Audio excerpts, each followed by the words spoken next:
Hello everyone, this is Lakshya Mittal. Welcome to my channel Go and Code. So in this video we'll be discussing aptitude based questions for interview and interview rounds.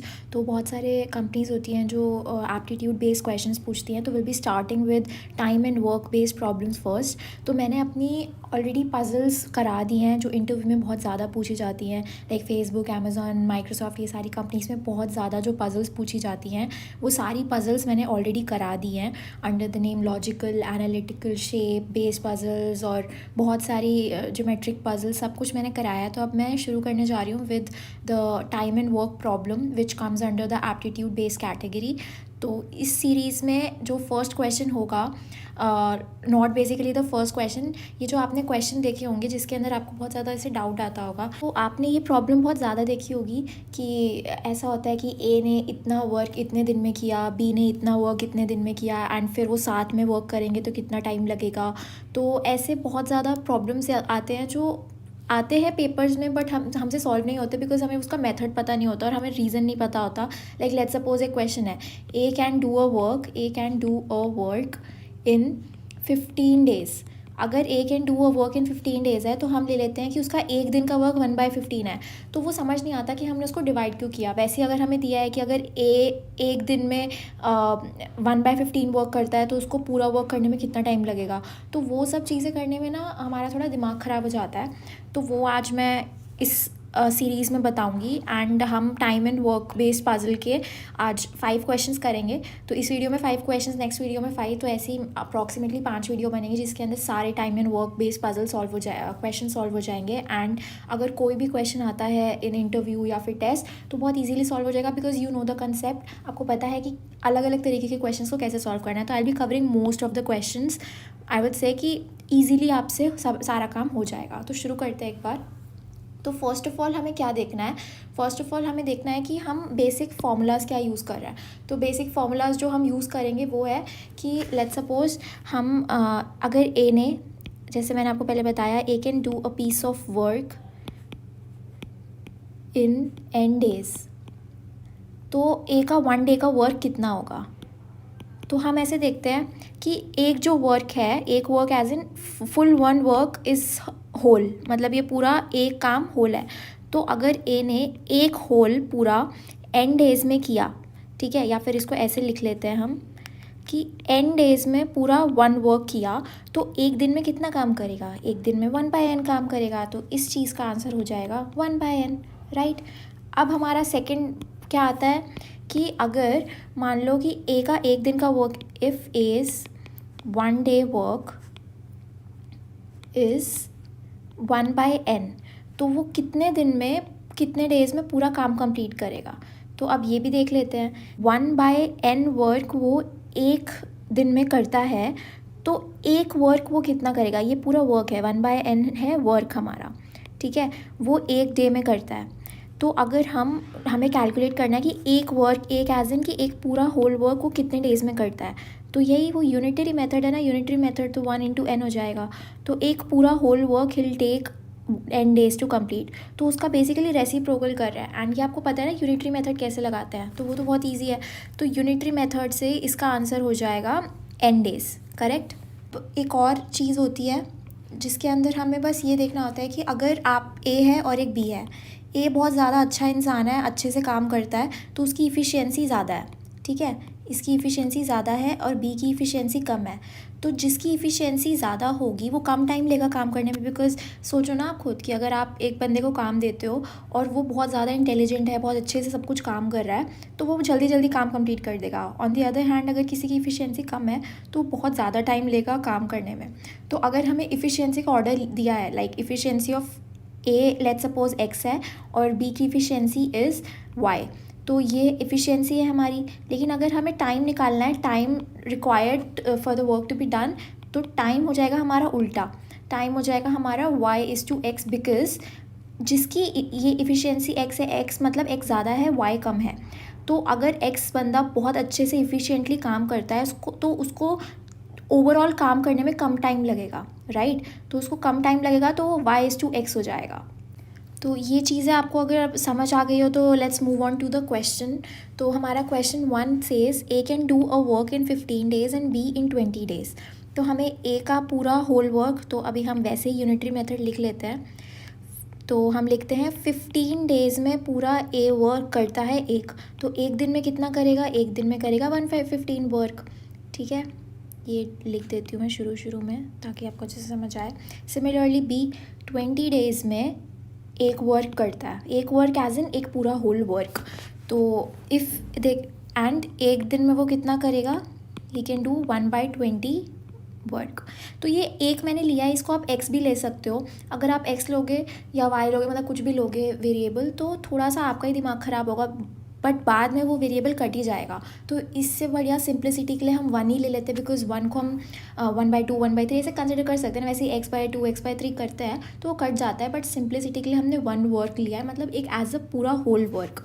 ठीक है, तो if they work on it together for 4 days, तो इसके अंदर क्या दिया है कि if they work on it together for 4 days, तो अगर वो दोनों साथ में काम करते हैं तो एक दिन में कितना काम होगा। ए का वर्क, ये ए का वर्क है एक दिन का, और बी का वर्क कितना है 1/20। तो अगर हम इसको सम करेंगे, तो इसको सम करने के बाद जो भी हमारा आंसर आएगा, तो अगर हमारा आंसर कैलकुलेट करते हैं, आप कैलकुलेट कर लेना खुद से, तो मैंने कैलकुलेट करके देखा तो 7/60 के आसपास 7/60 आ रहा है। तो इसमें 1 डे का वर्क है, लेकिन they work on it together for 4 days. एक दिन का वर्क 7/60 है, तो 4 दिन का वर्क कितना होगा, 4 दिन का होगा 7/60 इंटू 4, ये 4 हुआ, इसको कैलकुलेट करेंगे तो 7/15 होगा। And then the fraction of the work that is left. अब हमारा टोटल वर्क कितना था 1, टोटल वर्क वॉज 1, और रिमेनिंग कितना है, रिमेनिंग होगा कि जो 1 माइनस जितना काम किया है 4 दिन में, 4 दिन में दोनों ने काम साथ में किया, तो दोनों ने काम साथ में किया तो 7/15 काम हो गया, बाकी का बच गया, तो बाकी का कितना बचा, तो 1 minus 7/15 which comes out to be 8/15। तो ये हमारा आंसर हो जाएगा। तो ये क्वेश्चन ऐसे सॉल्व करते हैं। काफ़ी इजी था, लेकिन हमें पहले नहीं समझ आता तो हमें लगता है नहीं बहुत डिफ़िकल्ट है, तो इतना भी डिफ़िकल्ट नहीं है, इजी ही है क्वेश्चन अगर अच्छे से करोगे तो। अगर आपको ऐसा है कि 1 लेके समझ नहीं आ रहा, तो हम x लेके भी देख लेते हैं। तो अगर x लेके देखते हैं, तो लेट्स सपोज हमारा total work is x, total work is are x। ठीक है, तो 15 डेज़ में x वर्क किया, 15 डेज़ में x वर्क किया, तो एक दिन में कितना काम होगा, x/15। एंड सिमिलरली b के लिए, ये a के लिए था, b के लिए x/20 हो जाएगा।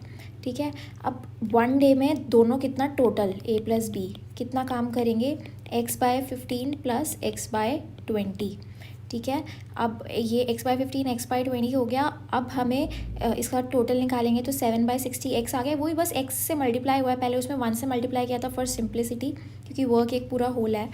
4 डेज़ में 7/60 इंटू 4 इंटू x, ये हो गया। अगर हमें रिमेनिंग वर्क निकालना है तो रिमेनिंग टोटल कितना था, x माइनस 7/15x, 7/15x, तो ये कितना हो गया 8/15x। अब x की जगह हम 1 पुट कर देंगे, 1 एज इन कि 1 पूरा होल वर्क है।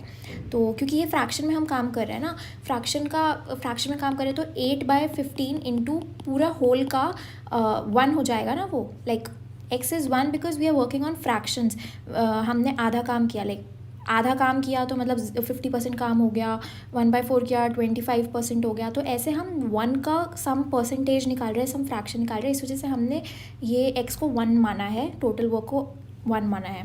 तो हमारा आंसर हो जाएगा 8/15। अब now coming on to the second question, A can lay railway track between 2 given stations in 16 days and B can do the same job in 12 days. With the help of C, they did the job in 4 days only. Then C can alone do the job in. तो इसमें simple सी बात ये है कि A का काम दिया हुआ है हमें 16 डेज़, तो मतलब एक दिन का काम कितना होगा 1/16। सिमिलरली B का कितना होगा 1/12। जो इन्फॉर्मेशन दी है वो सिंपल लिख ली। अब उसमें लिखा है कि जो एक C है, ये दोनों ने काम किया, ठीक है, लेकिन अगर वो सी की हेल्प लेते, अगर किसी की हेल्प लेते हैं तो काम जल्दी हो जाता है ना। तो अगर उन्होंने सी की हेल्प ली, तो सी की हेल्प ली तो 4 दिन में पूरा का पूरा काम कंप्लीट हो गया, पूरा 1 काम कंप्लीट हो गया।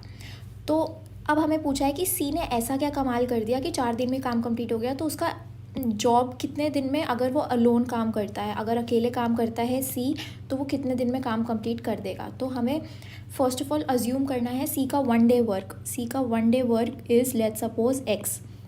सी एक दिन का काम एक दिन में एक्स अमाउंट ऑफ काम करता है।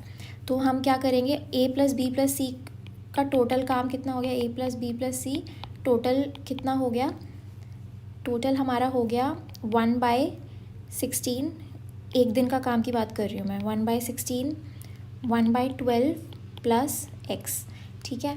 और ये हमें दिया हुआ है कि ये तीनों मिलकर 4 दिन में काम कंप्लीट कर लेते हैं। तो अगर ये तीनों को हम ऐसे ले लें, एक एंटिटी मान लें, तो ये पूरा अमाउंट ये लोग 4 दिन में मतलब रुको, यूनिटरी मेथड से जाएंगे, 4 डेज़ में ये पूरा एंटिटी काम करता है। तो एक दिन में ये पूरा एंटिटी डिवाइडेड बाय 4 हो जाएगा ना, ये पूरा एंटिटी नहीं, सॉरी, 1 डिवाइडेड बाय 4 हो जाएगा, ठीक है।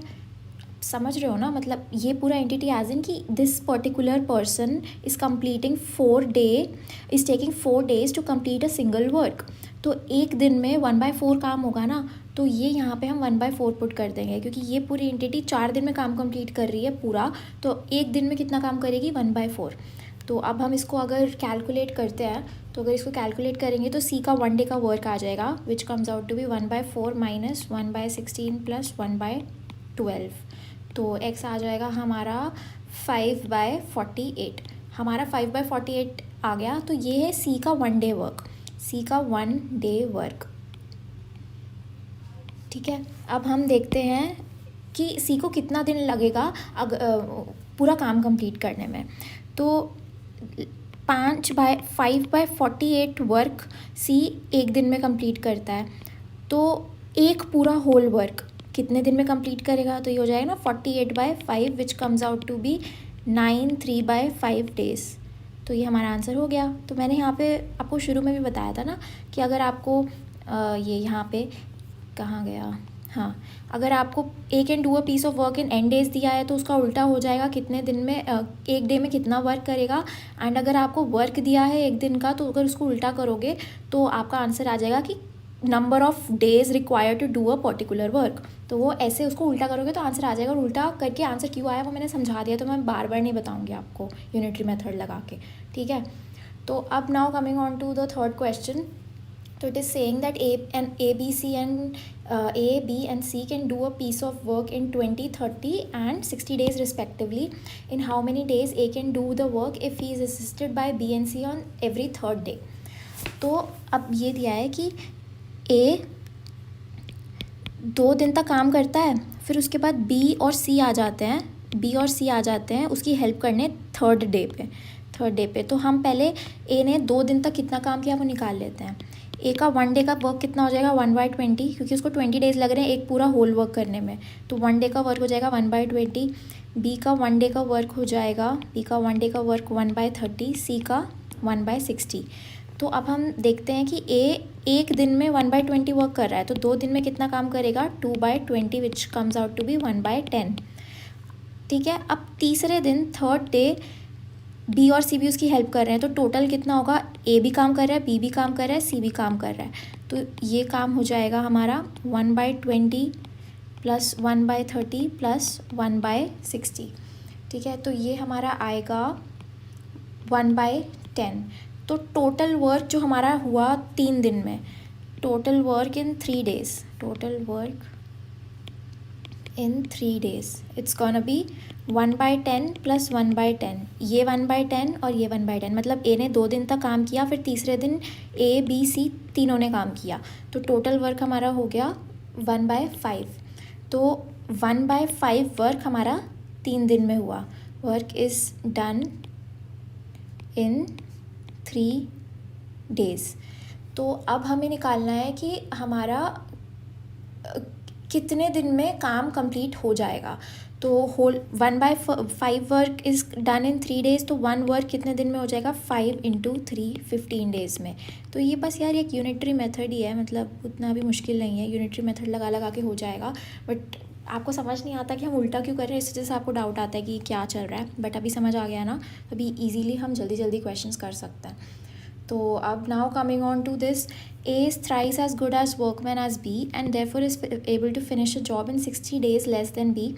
Working together they can do it in. तो मैंने शुरू में ये बताया था ना आपको कि अगर कोई बंदा ज़्यादा इफ़िशिएंट है तो वो कम टाइम लेगा काम करने में। तो उस तरीके का एक क्वेश्चन आ गया है हमारे पास। तो बेसिकली इस क्वेश्चन में क्या दिया है कि A is thrice as good as workman as B.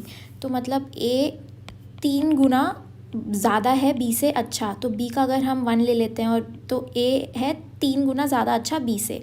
A is to B efficiency. अगर हम टाइम देखें तो टाइम किसको कम लगेगा, ए को, तो उसका उल्टा हो जाएगा 1:3। ये 1:3 टाइम का रेशो है, 3:1 इफ़िशियंसी का रेशो है। करेक्ट। अब हम टाइम डिफरेंस ले लेते हैं। तो टाइम डिफरेंस हमारा हो जाएगा 2 दिन। मतलब अगर ए काम पहले दिन कर लेता है तो बी तीसरे दिन करेगा, तो टाइम डिफरेंस कितना हो गया, 2। अब हमें दिया है कि and therefore is able to finish a work in 60 days less than B.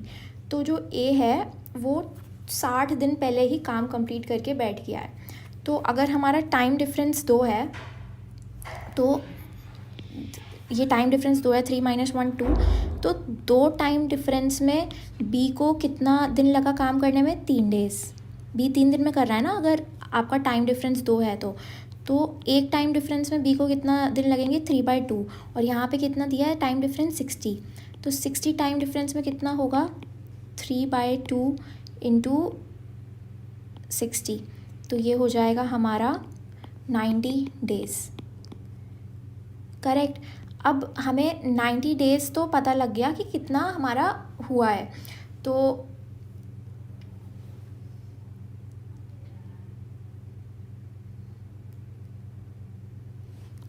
अब हमें ये भी पता लग जाएगा। अब ये जो 90 days है ये बी ने कितना टाइम लिया वर्क को करने में, वो बी का टाइम है।